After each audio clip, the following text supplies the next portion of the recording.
Hello, I am Mariana Salem, aka Mary. I am a Lebanese Aboriginal bisexual woman. Hello, I'm Duriadan Haq, also known as Daya. I'm an Indonesian Pakistani non-binary lesbian. We are two writers who love movies, television, and books, especially when they're gay. And welcome to Gay V Club, where we'll be analysing LGBT texts that we like, that we don't like, and how we relate to these texts as gay people of colour. Woo! Hello. Hello, everyone. Thank you for tuning in. Hope we're all doing well. It's the end of the year. Congratulations. We all made it this far. As always, if you like Gay V Club, don't forget to leave a nice review wherever you listen to podcasts. Also, don't forget to recommend us to your friends. Yes, please. To your crush. I don't know, maybe you have some gay parents or uncles, some gunkles. Or even just recommend us to your general, film nerd friends. Yeah. I'm sure they'll get a kick out of it too. We are on Twitter and Instagram at gayv_club. And if you'd like to support us, we've got a Patreon, patreon.com/gayvclub. And you can access a whole bunch of little bonus episodes and other content there. For example, Dee's review of Ammonite is there. So yeah, go sign up for our Patreon for little goodies like that. What are we talking about today, Duriadan? This is our last episode of the year, so we'll be recapping / reviewing LGBT film, TV, and other media of 2020. And there's actually been a lot, a surprising amount, I'd say, given the state of things. Given the state of accessibility and cinema in general, and also TV, it is pleasantly surprising how much there is. And I think that's also a testament to how much more visible LGBT rep is becoming. I mean, that does come with its own set of problems, but I do think it's overall a good thing. A friend messaged me the other day because she listened to our Decade in Review episode that we released at the end of last year. Yeah. And she was saying how it was kind of haunting because we were so optimistic at the end of it. And yeah, I would listen to a little bit of it and I'm like, wow, yeah, that is... We had no idea, but that's fine because, who can predict this kind of thing? But also, we were a little bit right because how we noticed that there was an increase in visible, accessible LGBT stories as the years went on, and I guess 2020 is another example of this. Well, there you go. Even despite everything that's happened, a lot of LGBT media has endured and been put out this year. So there's quite a lot of selection. It's not slim pickings at all, and we can actually pick and choose which ones we like. Definitely. So, yeah. But yeah, I mean, obviously, the biggest gay film of the year, is Tenet. Mr. Nolan pulled through for us on that one. The only reason Tenet is the biggest gay film of the year was because Venom 2's release got delayed. This is true. So yeah, this episode we're going to talk about our favorite, well, not necessarily our favorite, we're going to have a look at various LGBT films, documentaries, TV shows, music even, that's come out in 2020. Some of the films we will be mentioning are from 2019. Quite a lot of stuff doesn't have general releases until the year after, that kind of thing. They're held over from film festivals, etc. All right. Let's go. Right off the bat, we have... bat. Right off the bat, we have Birds of Prey, directed by Kathy Yan. We did do a whole episode on Birds of Prey. We have dedicated too much airtime to Harley Quinn in general. Incorrect. There's never too much airtime given to We've Birds had the of Prey. Birds of Prey episode, and we've also talked about her quite in depth on 3 separate occasions. I'm sorry, you're saying this like it's a bad thing, and I'm just not... Okay, yeah. Next up, we have The Half of It, which was Alice Wu's first film in 15 years. Go listen to our episode on that. We don't need to elaborate. Yeah.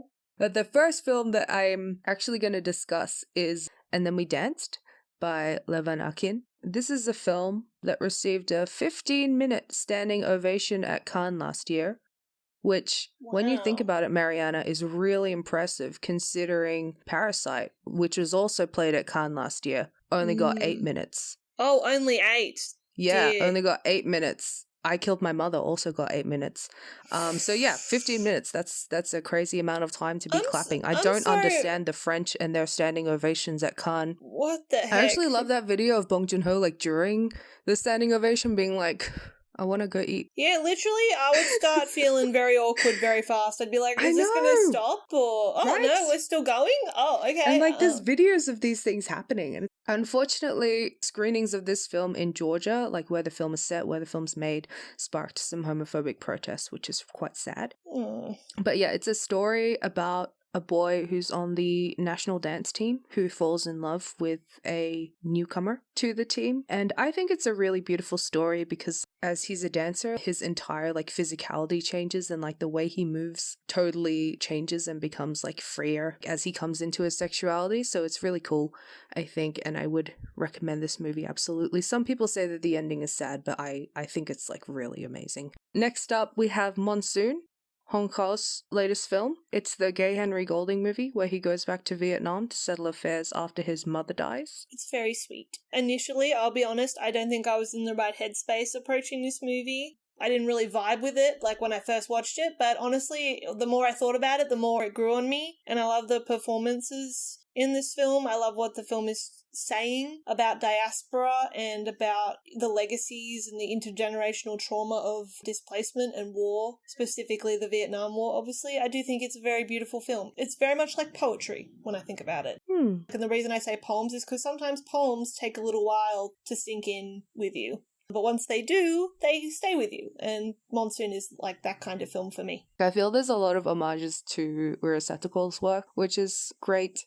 I do think it's important to note here that Henry Golding is Malaysian Iban, so he's not Vietnamese, and I don't believe that Southeast Asians should be considered interchangeable when you're casting these kinds of stories, but I guess it helped with funding, which is quite sad, but yeah, it's true. But yeah, regardless, I did really enjoy it. The next film is Ellie and Abbie and Ellie's Dead Aunt by Monica Zanetti. It's an Australian film where a teenage girl starts receiving terrible dating advice from the ghost of her dead lesbian aunt. It's a really lovely little coming-of-age story that also deals very specifically with Australia's, not even Australia's, like Sydney's LGBT history specifically. And it's really nice to see an Australian film that is so specifically Australian in that way. I love this movie. I got to write a piece on it for Melbourne Film Festival this year. I think this film is really lovely, especially in the way that it deals with different generations of being gay and how that affects relationships between younger gays and older gays. But I'll put that link in a little caption for people that want to read it. It's such a nifty little film. Oh, next up we have another Australian gem. I think this will be a classic. I think it'll take a while to grow on people, but once it does, it's going to be a classic. True History of the Kelly Gang, directed by Justin Kurzel. The whole, like, loud-ass subtext of this movie is just, believe it or not, Ned Kelly was gay. I know. But yeah, I really love the visuals and just the script of this movie is so raw. A lot of people hate this movie, and that saddens me. Where are these people? But yeah, all you George Mackay peeps, you know, you like what this... George Mackay peeps? The 1917 hose. What Sorry. 1917 hoes listen to this podcast? I'm sure there is like at least two. Like, statistically, there must be like two. So could you two please watch True History of the Kelly Gang? I don't know, my most vivid memory after watching this was I was like, oh, I really love George Mackay. And Dee was like, another harmless man for you to like. Congratulations. Another harmless, non-threatening man. I am nothing if not consistent. George Mackay is everywhere. He is like accidentally one of my most watched actors. A king. Next up we have Emma by Pablo Larraín. It's a musical and probably one of the prettiest films of the year. And we also have Matthias and Maxime. As people who've been listening to this podcast are aware, I am a very unapologetic Xavier Dolan stan. And I loved this movie, even though a lot of people were like, this isn't as good as this other stuff. Of course it will never, like, you can't get better than Mommy, but this is a really lovely film, I think. I really love when Dolan is like, look how beautiful my friends are. What do you need a plot for? And yeah, this is definitely one of those movies, and there is this really amazing needle drop of Work Bitch by Britney Spears. Yeah. But the important question was there some backs of some heads? Like, were there shots of the backs of people's heads? Yeah. Absolutely. Yeah. Absolutely. Good. That's I'm just here to make sure the man's is consistent. Next film is Shirley, the Josephine Decker film. If you are a fan of Madeline's Madeline, I highly recommend this movie because, like that one, it's such a sensory experience. Like when you're watching it, it's amazing. I don't know how much of the narrative is true, but it's about Shirley Jackson as she's writing The Missing Girl and about her relationship with this woman who moves into her house because their husbands are working together. It's just really interesting and gay. Next up, we have Shiva Baby by Emma Seligman. Ooh, mate, this is one of my favourite films of the year. It is a comedy / drama / borderline horror movie about a bisexual disaster trying to survive her claustrophobic family at a wake, or a Shiva, and it stars Rachel Sennett and Molly Gordon. This film is so clever. It is filmed in the one house, pretty much. The way the mood shifts, it keeps feeling like a completely different place as the mood of the film shifts, and it's just incredible. Emma Seligman, she captured exactly how I feel at the majority of my family reunions. Next up, we had Suk Suk, or Twilight's Kiss, by Ray Young. It's a Hong Kong film about two closeted gay men who are both retired in their late 60s, falling in love. It takes a pretty lovely, compassionate look into Hong Kong's gay elderly community and how they sort of have to live in secret, sort of on the fringes. And as sad as that can sound, like there is this very beautiful like element of community to it in how close all these men are. There's also an element of what I said before about how different generations experience queerness and the conflicts with that. It's just a really beautiful film. It's so gentle. It is so gentle. Next film is No Hard Feelings, directed by Iranian director Faraz Shariat. It's a German film about a young gay man of Iranian descent falling in love with another guy while doing community service at a refugee detention center. Definitely influenced by Xavier Dolan. Like, the tone of this movie felt very Dolan-like in the best way. The way it was shot, even in the backs of the heads. Square aspect ratio and the bright colours and even the backs of some heads. And the way it was also dealing with all these very complex themes through the eyes of someone who's really young. Like, I haven't seen all of Xavier Dolan's filmography, but even still I could spot the sort of homages and the influences. And I mean that, like, as a compliment, not to say that this guy was just copying. It was actually really nice to see a film that felt so similar to Dolan, but, like, also its own thing. It was actually really pleasant. Next up, we have Two of Us by Filippo Marghetti. It's a French film about two elderly lesbian neighbours who have basically been in love their whole lives, but they're not out to their families, and they want to move in together now that both their families have grown up, moved out of the house. It's kind of similar to Suk Suk in some ways. It's more micro in the sense that it really is just about these two women. Next up, we have Dry Wind by Daniel Nolasco. I watched this because some of my friends really loved it, and I just need to say, like, as a lesbian, I felt like this film was none of my business. But yeah, if you're a gay man who loves neon lights and sexy times, boy, do I have a film for you. And it's and it's Dry Wind, so go watch that. Next up, we have The Old Guard. Yeah, this film... New Gina Prince by the Wood. This film went off on Le Tumblr. Yeah, it really did. Which might have seemed initially surprising, but then you gotta remember that what Tumblr loves is, like, stuff they can mine for fanfiction, you know? And The Old Guard, what you've got, not 1, not 2, not 3, not 4, but, like, 5 or 6 immortals, each living for a range from hundreds of years to thousands of years. I mean, look, have you ever heard of anything that is more ripe for fanfiction mining than that? And not only you've got, like, 2 gays, you've got, I think you've got 2 other gays, but this isn't apparent in the movie, but hopefully maybe it will in a sequel, I don't know. But yeah, The Old Guard was very fun. Probably one of my favourite action films of the year, actually, now I think about it. Honestly, the fight choreography really makes it for me. The fight on the plane between Charlize Theron and Kiki Lane. It is so hard to make a fight look interesting in a small space like that.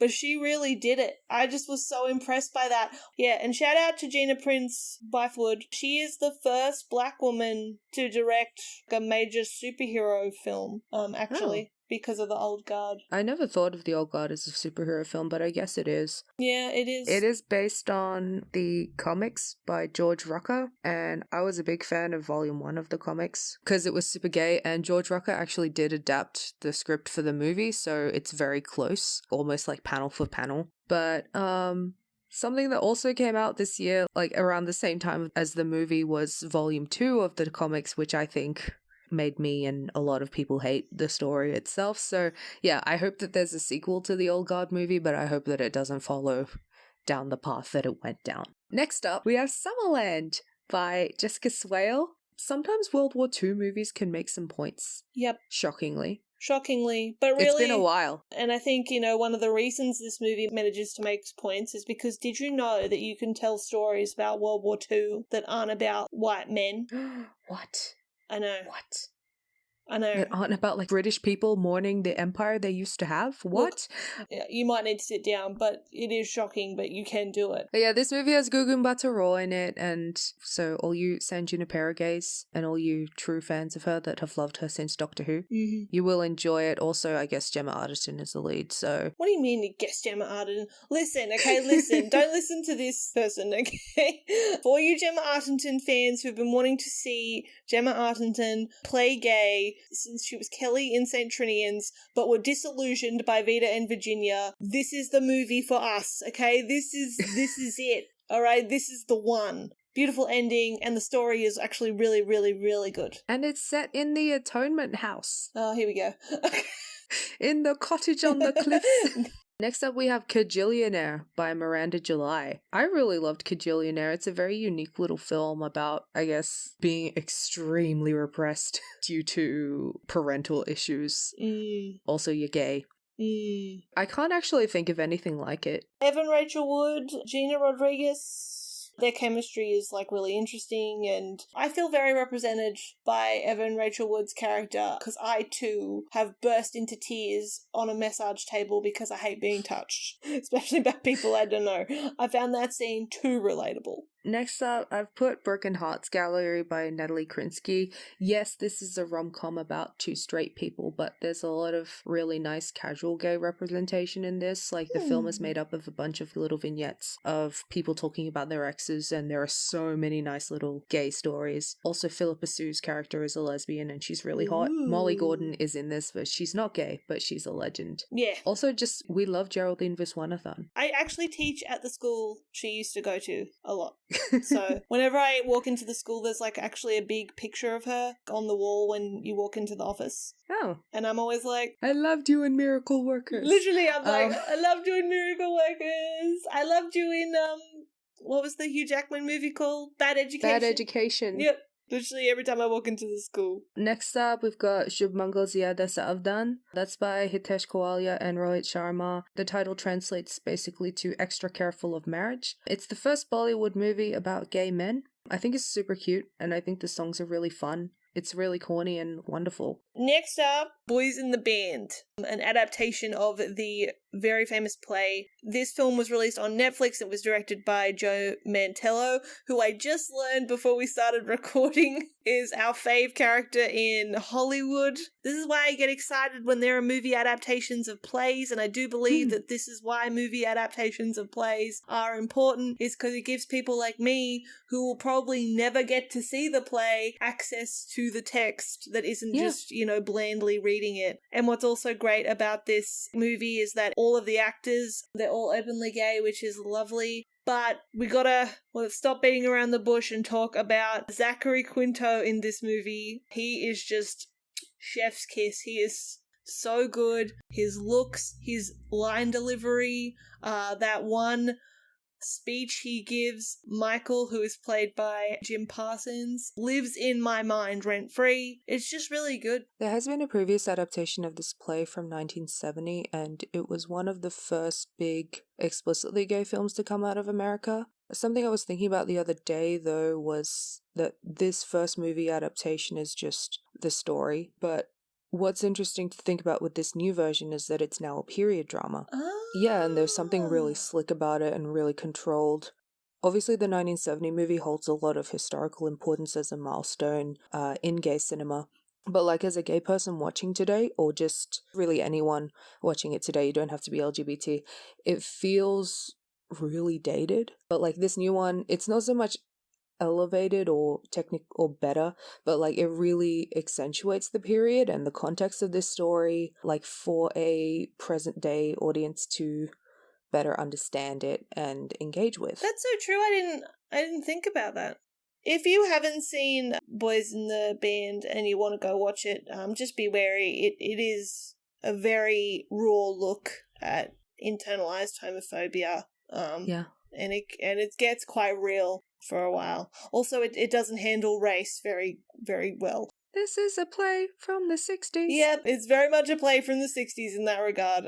So yeah, watch with care, obviously. Yeah. Next up, we've got Moonlit Winter by Im Dae-hyung. It's a South Korean film about a mother and a daughter. They live alone together, and one day the daughter discovers through one of her mother's letters that her mother is gay. And it's a really gentle film that's really lovely and bittersweet. Next film is Gossamer Folds by Lisa Donato. It's set in the 90s and it's a story about this young boy who's like 10 or 11. He moves with his parents to a small town and their neighbors are a trans woman and her father. Alexandra Gray is so great in this movie. The greatest thing about this movie, it's a very simple narrative, but what it says that it's actually really not that hard to explain to a child what being transgender means and what being gay means.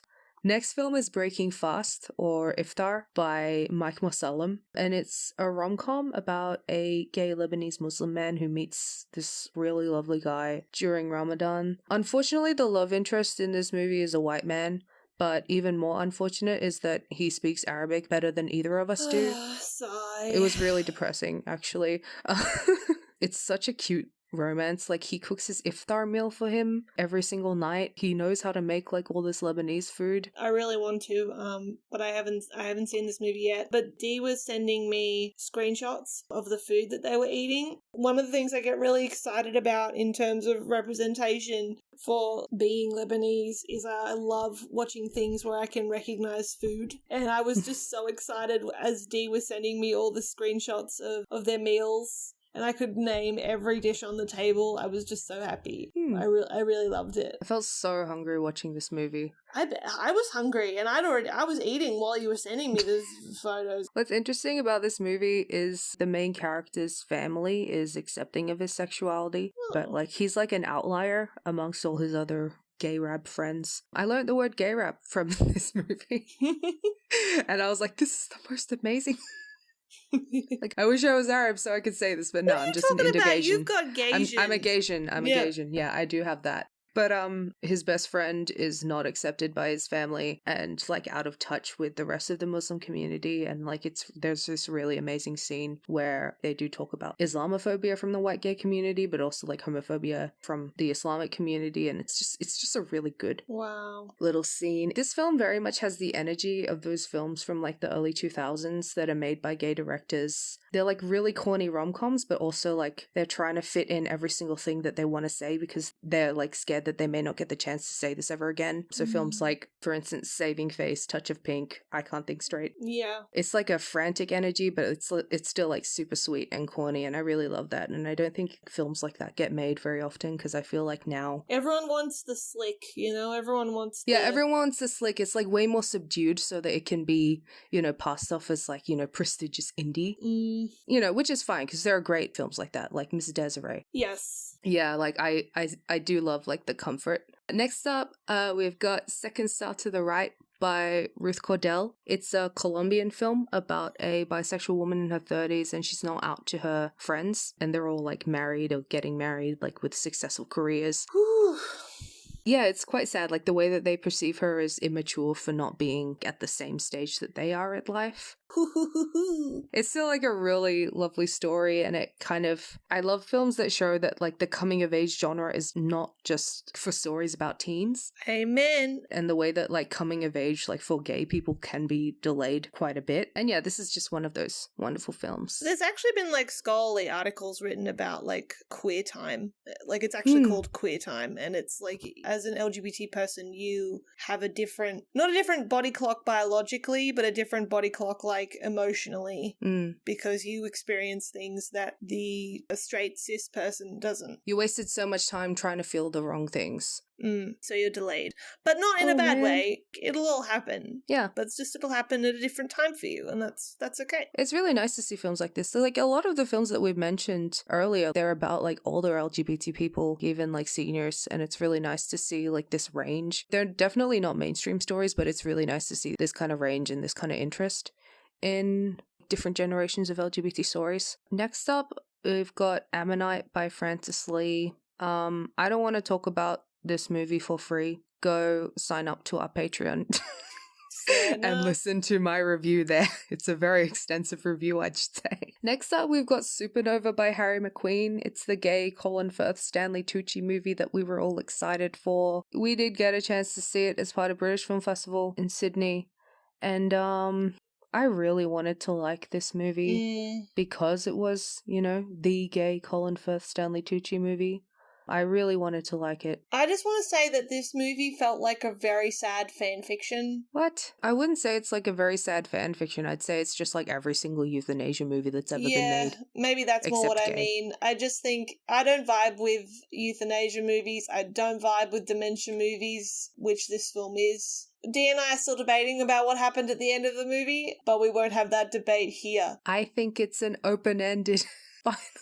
But yeah, I did really want to love it. I do love this movie in some regards. Like, I love seeing Colin Firth and Stanley Tucci are amazing in this movie. The performances and the love, like, you can really feel that. They have really great chemistry. You could totally believe that they've been married for like 30 plus years. Just, you know, the knowing and the familiarity. Also, I love their jumpers in this movie. Yeah, lots of good sweaters. Lots of comfy jumps. Love that. And there's a cute doggo as well. There is. Alright, next up, who would we be if we didn't mention this movie? Happiest Season, directed by Claire Duvall. I just want to say, first off, I do really like this movie, but I just don't like the way people are talking about this movie in, like, popular discourse. I don't like the way that people are talking about it like it's a trashy Hallmark movie. Like, it is a rom-com, but it's also a really great drama exploring compulsory heterosexuality and being closeted and also like abusive families. Like that family, like it's a very specific type of like familial abuse that you don't see a lot in movies. It's narcissistic abuse. I looked it up. Yeah, the conditional love in that family is borderline Asian, so I actually felt a little bit represented by it. You're allowed. Yeah. But yeah, Claire Duvall is a lesbian icon. She has donated millions to the LGBT. She has like basically been doing everything for us since the 90s. And I cannot believe that she has had to defend the ending. Like, spoilers, sorry, but like, how is the main couple staying together at the end of a rom-com controversial? I really don't know, and I think like all the discourse kind of speaks to the kind of... It speaks to the lack of empathy, first up, that a lot of more privileged gays have for people who are closeted. Yeah, which is very, like, please check yourself on that. But also it's kind of like the sort of moral standards that are placed on lesbian relationships. I think there's a difference between romanticizing toxicity and overcoming toxicity for the sake of romance, and I think that people should learn that difference. Also, I think this film is quite impressive in that it made me feel some sympathy for a Kristen Stewart character. So well done there. It hasn't made me like her, but yeah, it's also really funny. Yeah, it is really funny. It is really funny. Claire Duvall and Mary Holland wrote the script. Mary Holland is the one that plays Jane. And I actually really love this film from a technical standpoint. I really love the visual comedy and the production design. Like, the mise-en-scène is off the charts in this movie, I think. She's literally in a closet. Yeah. And lastly, I just want to mention Small Axe Lover's Rock, one of the Small Axe films by Steve McQueen. It's a film about first-generation West Indies immigrants in England in the 70s, and they're having a party together in a space that they've made for themselves where they can be themselves, like, as a community, and where they're protected from any kind of, like, outside interference, i.e. racism, just for the night. It's probably the best film that I've seen this year, actually. Oh, wow. It's only 70 minutes long as well, so highly recommend it. But yeah, I like that it shows, like, their community still has problems. It's not like this whole, like, utopic space, but it's in a situation where the problems are theirs alone and not caused by the kind of systemic issues that they face, just at least for this one night. And it's a little bit gay. That's why I brought it up. Well, it is a little bit gay. So yeah, definitely check those out. Also, the rest of the Small Axe movies are amazing. This year has kind of been a bit for me in terms of movies. But yeah, Steve McQueen has really raised the bar. Nice. Yeah, so Lovers Rock. It's just vibes. It's primarily just vibes, and it's really great. That's all it needs to be, baby. Next up, we have documentaries. Woo! We love a good doco. First of which is docu-series Visible Out on Television. It's about the history of LGBT representation on American TV. I've actually spoken about it in a bonus episode that we've got, so if you want to check that out, go do it. Next up, we have Disclosure by Michael Bentham. It's an anthology film where several trans actors and filmmakers discuss their careers and their thoughts on existing trans representation in film and television. As someone who is obsessed with criticism of film and TV, I just love watching things where people are talking about representation and stories that they love. I love it. It's what I'm watching or listening to in my spare time. Everyone should make anthologies.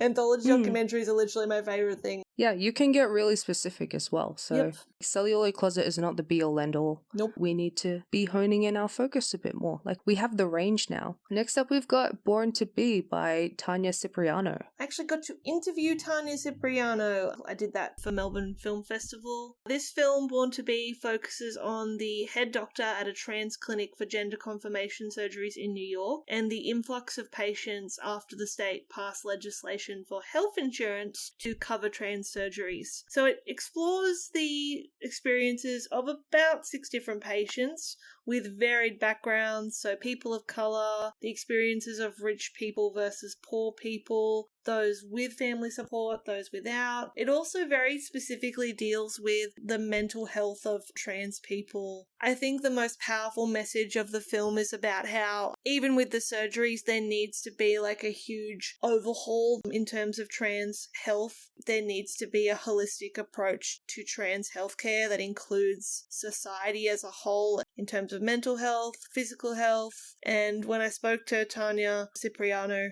she's not trans, but she's a huge advocate for healthcare, which is why she wanted to approach the subject in this way. And when she spoke to me about the sheer amount of research and consultation she did with trans filmmakers and trans activists about this film, like, I honestly think it's a blueprint for how someone who isn't trans should approach making films about any aspect of trans life. It's really compassionate and beautiful. I really loved it. And really educational. Oh, next up we have Welcome to Chechnya, which is directed by David France. This is a very difficult watch. It's basically more made so the world could bear witness to the systematic atrocities Russia and especially Chechnya are committing on gay people. And specifically, the documentary does this from the perspective of the underground rescue network that is trying to get as many LGBT people out of Chechnya as they can. Another interesting aspect about this documentary is that it does use deepfake technology to alter the faces of the victims, because obviously you can't make a documentary about these people without hiding their identity. Because they're still fleeing persecution. They're still in danger. It is really, really well made considering how difficult it would have been to make this. I cannot imagine just how frightening it would be making this documentary. Obviously, be careful, as we always say. There is a lot of trigger warning for literally everything. Suicide, violence. If you can stomach it, I do think it's a really important film to watch. But if not, obviously keep yourself safe. But yeah, Welcome to Chechnya. It's an important watch. Next up is Ahead of the Curve by Jen Rainan and Ruka Beth Meadow. It's a documentary about Franco Stevens, who created Curve magazine in 1989. which was like one of the most successful lesbian magazines ever, and how she fought to keep it running. She's retired from the magazine, and it follows her as she goes around America interviewing like young lesbians and bi women activists today, and looking how new generations of women who love women face similar and different struggles. And yeah, like since it was the first magazine to have the word lesbian on the cover, the documentary also discusses like identity politics and the way the word lesbian is considered controversial still and exclusionary now. So yeah, it's a really interesting watch. Yeah, ever since you told me about this documentary, I've really wanted to watch it. It begins with Untouched by the Veronicas playing. Oh. Yep. Next on, we're moving on to TV. First up, we have I May Destroy You, which is Michaela Cole's masterpiece. Her masterpiece. Miniseries, and it explores the nuances of sexual assault and rape culture and how that intersects with racism. It's the best show of the year, honestly. Hands down. It's the best thing that I've seen this year. Queen Michaela Cole. I love I May Destroy You. Literally nothing tops it. Absolutely nothing. It also focuses on the differences between how gay men, especially black gay men, are treated when they report sexual assault. Each episode covers a whole new thing each time in a very organic narrative. It's so well conceived. I love it. Yeah, and Michaela Cole's performance is just... It's completely... It's like obliterating. She destroyed us. She called it I May Destroy You because she knew she would destroy me. I would still slap a trigger warning on it. Yeah, absolutely. For sexual assault. Be careful if you haven't seen it. But yeah, it's still really excellent. It deals with it very compassionately though. I wouldn't say it's gratuitous or trauma porn. In the vein of breakdown media as well, we have I Hate Suzie, one of my favourite shows of the year, created by Lucy Preble and Billie Piper. Billie Piper plays an actress in her late 30s whose life falls apart after after her cloud gets hacked and some photos of her get released. We love her life falling apart, life unraveling. Her best friend and manager, Naomi, is a bisexual Iranian woman. We love to see it. She has her own subplots that revolve around being bi and also wanting to have a baby, also being single. I love Naomi. I would die for Naomi. She says the funniest things. Come your way into a better person. There are some quite interesting scenes between her and Billie Piper in this show. Mm-hmm. Yep. Anyway, what's going on? Hello? Next up, we have Brave New World. Okay. Other than I May Destroy You, this is the show of the year. I have never seen anything more chaotic in my life. It's an adaptation of the very dated Aldous Huxley novel, which you may have been forced to read at school. But this is an adaptation that completely embraces the campiness and the absurdity of that world and kicks the majority of the racism to the curb, which I very much appreciate about it. I say majority because there's still some there, which is, unfortunate. It is just excellent. And it's so funny. It is so funny. Dee and I watched this in a weekend and all we did was cry laugh through the whole thing. And I say with zero irony, I genuinely really enjoyed this show. Yeah. At first it was like, oh, this is so bad, it's good. And it's like, oh no, I'm genuinely enjoying this now. I was genuinely enjoying it from the beginning because I was just laughing so hard. So yeah, I was having a great time. We are devastated. Absolutely devastated that there is not going to be a season 2. I mean, okay. I am. Okay, look, okay, I'll drop the wig. Yeah, I could do with more of it, honestly. I need a show like that. And also every character is bisexual. How about that? And it's like they collected all your favourite secondary actors that have never quite gotten their break and just chucked them all in here, and they do really well. A lot of the people involved with making Black Mirror are involved with this series. Visually, it's so excellent.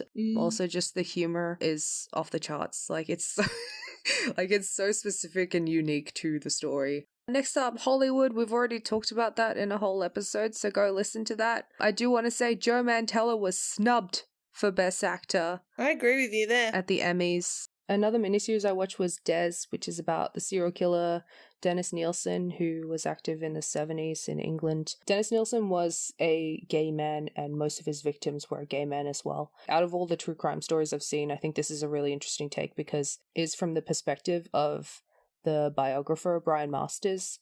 And like this series is based on the book that he wrote on Dennis Nielsen Killing for Company. And the series follows him as he drafts this book, and he's a gay man. He wants to write this book because he wants it to be someone from the community telling the story of this gay serial killer. Like, he didn't want to sensationalize the deaths and demonize the gay community like someone from the outside would, and like the media was doing at the time. And yeah, it's a really interesting series. It's pretty difficult to watch. Like, it's not particularly violent. It doesn't try to recreate or reenact any of the violence. Mostly just talking, like Mindhunter. It's important the way that they show the way like a lot of the survivors didn't want to come forward because of the way the media would treat them homophobically. And things like that. So yeah, it's just a really interesting perspective on this, because I feel like a lot of true crime that focuses on queer murderers is quite sensationalized and treats their queerness as being another one of their crimes. So Des was a really interesting perspective, I'd say. Also, it's your man's David Tennant. Sure is. Being creepy as hell. He actually does that quite a lot. Yeah. He can do that very well. Next up, High Fidelity. I'm not sure if this was actually just meant to be a limited series or they were intending to make more in the future. Either way, I'm sad we're never going to get more. High Fidelity was an adaptation of the Nick Hornby novel, was made into a film with Lisa Bonet, and now it is a series. So yeah, in this version, Rob is a bisexual black woman played by Zoe Kravitz, and honestly, it's really great. I love the style of this show. It's very funky. I love the way they have Zoe talking to the audience in a Fleabag-ish way, but I think Rob is more talking to herself than the audience, but that's okay because I still think that works. Rob is bi, but her best friend in the record shop is gay, and he has a whole episode to himself, which is really great. Yeah, I just loved High Fidelity. I thought it was really unique and it was really fun, and it's part of that precarious girl genre, which I really love, and we talked about in our bisexual Fleabag episode. And I'm just really sad that we're not going to see more of it. I think it was a role like meant for Zoe Kravitz. Moving on, we have The Great. Not much to say here other than it's fantastic. It is so good. If you liked The Favourite but want to watch something slightly less depressing than The Favourite, this is the show for you. Yep. It's so colourful and fun, and there are some queer characters. I don't have a lot to say about Little Fires Everywhere, to be honest. I think it was, for me, felt like an algorithm kind of show, in the sense that it did definitely have, like, all the right elements, but they were put together in such a boring way that I didn't really quite gel with it. If you've read the book, you know that Kerry Washington's character in the show is gay, and also Reese Witherspoon's youngest daughter is gay. It's not a very happy story, though. It mostly deals with being outed against your will. But it is a form of representation that I do think was still pretty interesting to see. Next up, Snowpiercer. I actually don't like the Bong Joon-ho movie of Snowpiercer. I love it aesthetically, but just it doesn't make sense. But yeah, I like that this show does make sense and like actually breaks down like the logistics of this whole thing. Very excited for season 2. Really excited for season 2. There's some lesbians, there's some bi women. And yeah, it's just a really fun, colourful show. Next up, we've got We're Here. It's a reality show where Bob the Drag Queen, Shangela, and unfortunately Eureka, in each episode they travel to different towns and they connect with the local LGBT community there, and they organize these one-night drag shows. It's really funny and sweet, but I also think it's like a more honest version of Queer Eye that doesn't shy away from the homophobia and the transphobia that people experience in those small towns. I will also pop in here, I actually did really also enjoy the new season of Queer Eye that came out this year. I think it fixed most of my problems with this show. Not all of them, but yeah, watch We're Here. Sigh. Next in Fashion was a Netflix reality show, fashion designer competition hosted by Tan France and the love of my life, Miss Alexa Chung. It's not like Project Runway where they're all aspiring designers. Like, all the designers in Next in Fashion are already established. They're just not like household names. Yeah, so the contest is much more intensive because obviously they know that these people already have the skills. A lot of the designers obviously are gay, are people of colour. I love this show. It was so wholesome. It was so lovely to watch 10 friends like go around and ask the gay contestants about what fashion meant for them and, you know, their identity. I also obviously enjoyed seeing Alexa Chung just walk around asking people questions and like wearing beautiful clothes, doing what she does best. But sadly, because Netflix loves depriving me of dopamine, they cancelled the show. Truly devastating time for me. I waited months and months to hear about a second season. I was making everyone I know watch this show because I wanted to, like, get the viewership up, but it wasn't enough. But I really loved it. It had, for me, this show had real, like, season 1 to 10 vibes of America's Next Top Model, in the sense that it was just very pure in what it was trying to do, which I really liked. But of course, well, now I'll never get to see any more of, because God forbid I should have something nice. Speaking of Netflix stealing dopamine from you, Oh. Next up we have The Haunting of Bly Manor. Listen, this series wasn't very good. No. I'll just say that. I was like, this is okay. And then when it got to episode 5, which is the Hannah Gross episode, I was like, this is the best show ever. And then it just dropped everything good that was introduced in that episode and didn't continue that. But it was gay. And something I did really enjoy is the first few episodes is that I find with a lot of mainstream stories recently with gay characters where they're not established as gay and there's supposed to be some big reveal, I find that it's always like quite obvious and I'm kind of just waiting for them to like make it official. But I shockingly managed to avoid all the spoilers for Bly Manor and I was like, wait, is this going on? I really missed actually being unsure and like looking in at the subtext until somebody spoiled it for me. Did I spoil it for you? Yeah, you did. I was on the phone to you and I was like, I think this show is gonna be gay. And you were like, oh yeah, I've seen gifs. And I was like, oh, sorry. Okay. But yeah, it was really enjoyable in that regard. But until I ruined it. And well, I mean, the show kind of ruins itself. I don't know. I didn't hate it. I know Mary hated it, and she told me that if a new Haunting series ever comes out, to never let her watch it because she's going to hate it. Yeah, I'm sorry to everyone, but I just... Actually, you know what? I'm not sorry. I'm not going to apologize for having taste. Only reason I liked Bly Manor slightly more than Hill House was because of Hannah Tania and... Miller. Yeah, Hannah and Owen. Yeah, because of Hannah and Owen. There are better haunting things out there.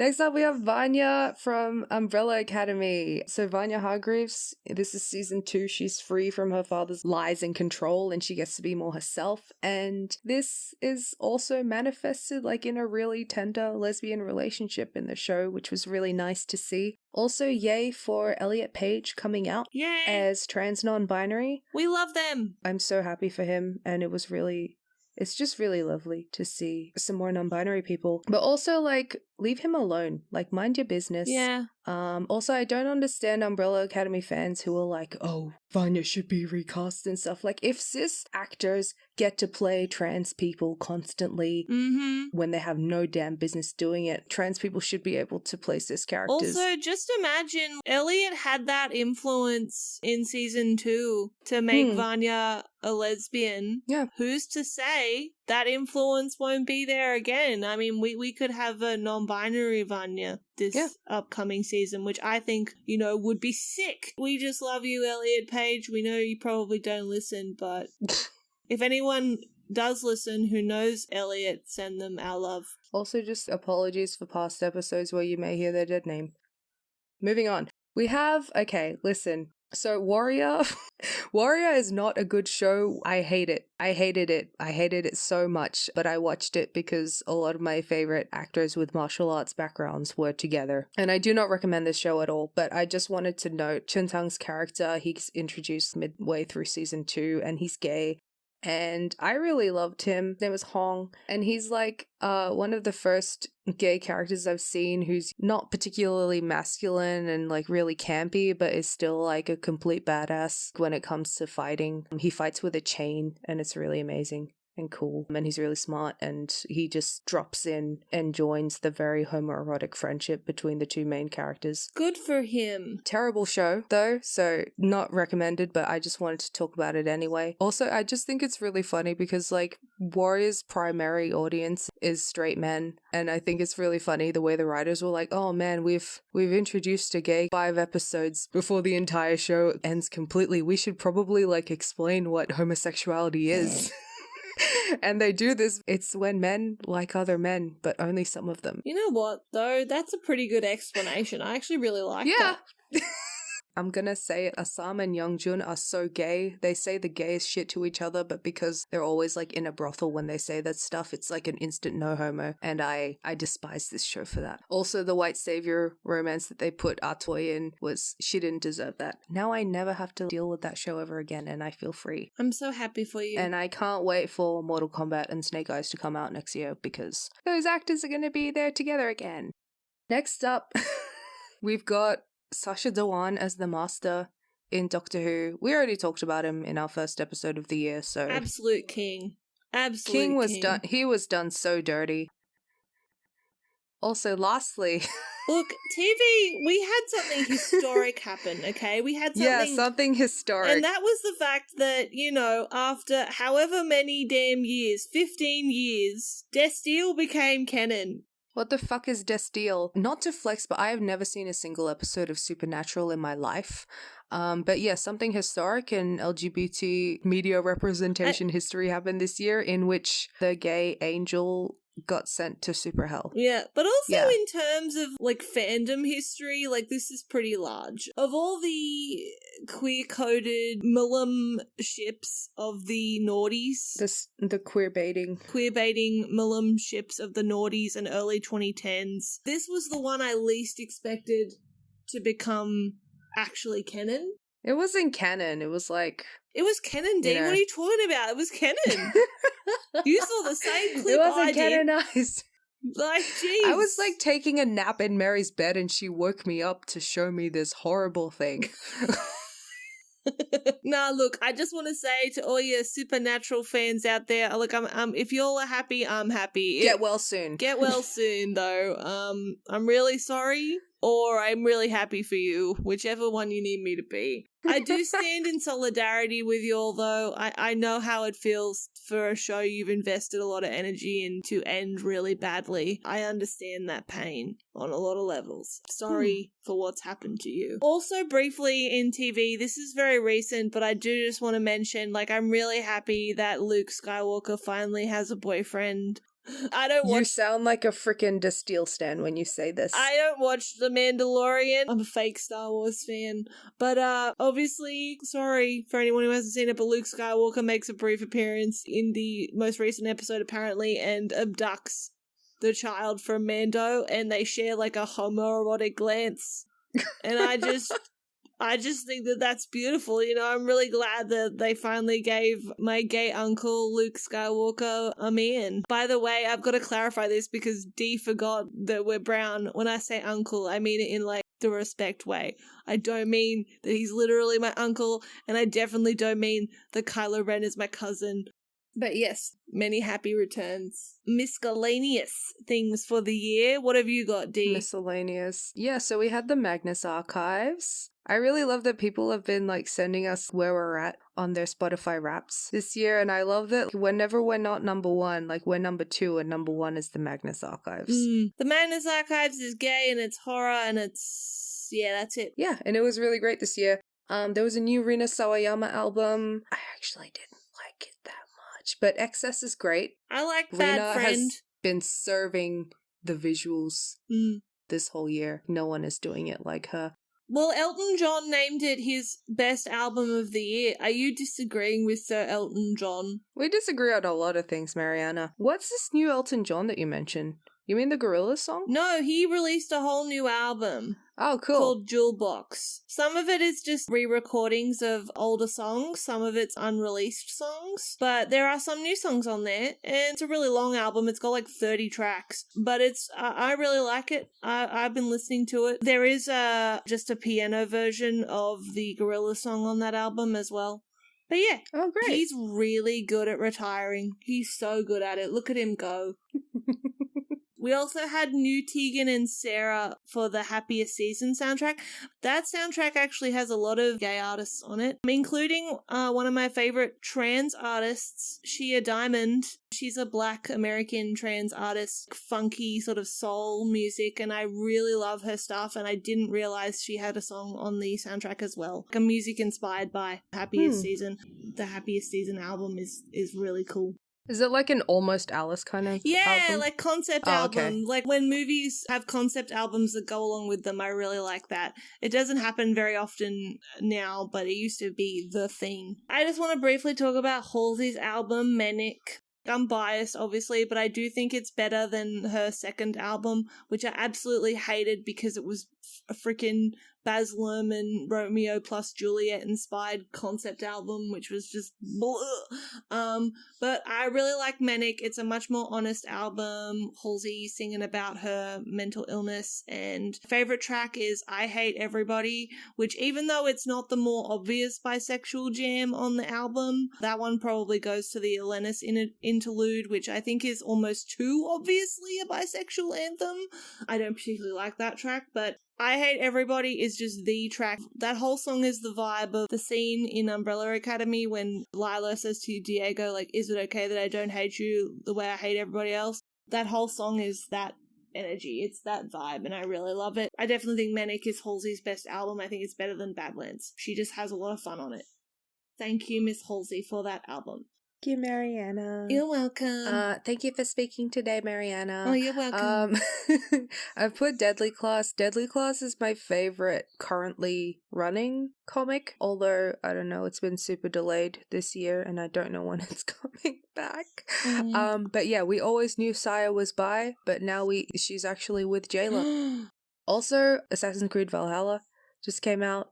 I'm actually a really big Assassin's Creed fan. It's like one of the only games I play, and I really love this new one because you're basically playing a non-binary character, Eivor. Like you can switch gender anytime you want. Yeah, it's the whole vibe, and it's really fun. Just like terrorizing English people. I'm just fulfilling my dreams. I know, I'm really happy for you. Every time I ask Dee how she's going in this game, she just is so happy. The Asgard levels are like the best thing ever I've ever seen. I love hearing you talk about how you can change gender in the game, and that makes you really happy. Basically, whenever a romance option shows up, I like change gender so it's gay. It's a really fun way to play, playing the way Ubisoft intended. Finally, The Last of Us Part 2 came out. The Last of Us Part 2 did happen. Mary hasn't even finished playing it. I haven't actually finished playing it, which is why we haven't done a review. And I'm actually, The Last of Us is very gay, and that made a lot of people very angry, especially when it just won Video Game of the Year. Made a lot of gamer boys very upset. I haven't finished it, so I can't actually deliver a judgment beyond that. But yeah, I've enjoyed what I've played so far, honestly.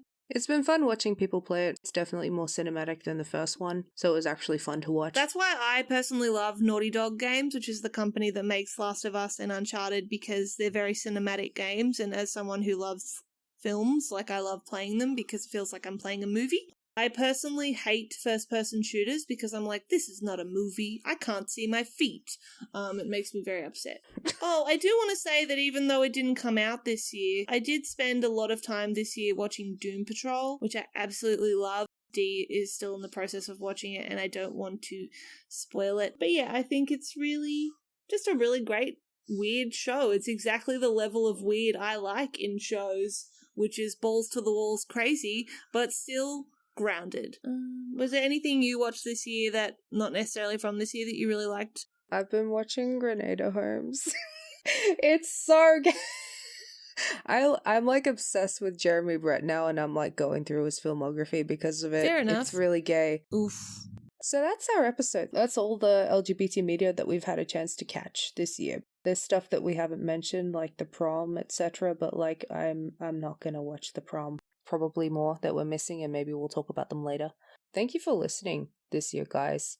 Making this podcast has actually been really great for my mental health this year. Like, having something to constantly work for has kept me sane, which is really lovely. So I really appreciate it. We're glad if we helped you in some small way through the year as well. Yeah, we're glad that if we were able to keep you company or keep you occupied or keep you distracted. Yeah, it's been a tough year. It's been a tough year. Once again, well done that you survived. Good job. All my love to the people that made it through, and all my love to those who didn't. Hope it gets easier for everybody. We will be back. This is our last episode of the year and would usually be the last episode of the volume, but you may have heard that Captain Jack is returning in the Doctor Who special that's coming out this New Year's. So, and I know Mary and I will want to yell about that, so we'll probably be back in a few weeks, and then we'll continue on with our usual kind of hiatus while we cook up some new episodes for you guys. Yep, put them in the oven. As per usual, guys, if you have any feedback for us, anything you specifically would like us to talk about, we are always open for recommendations. Yeah, for recommendations. Even if you think it's silly, it probably isn't. Tell us about it. Yeah. Also, thank you to our patrons. Thank you to everyone. We're very grateful. Thank you to all of you. If you miss us, hit us up on the socials, Twitter and Instagram at @Gavy_club. And yeah, Happy New Year, guys. Happy New Year. And hope you had a good Christmas if you celebrate. Or good Hanukkah. Bye, guys. Thank you. Bye-bye. Thank you.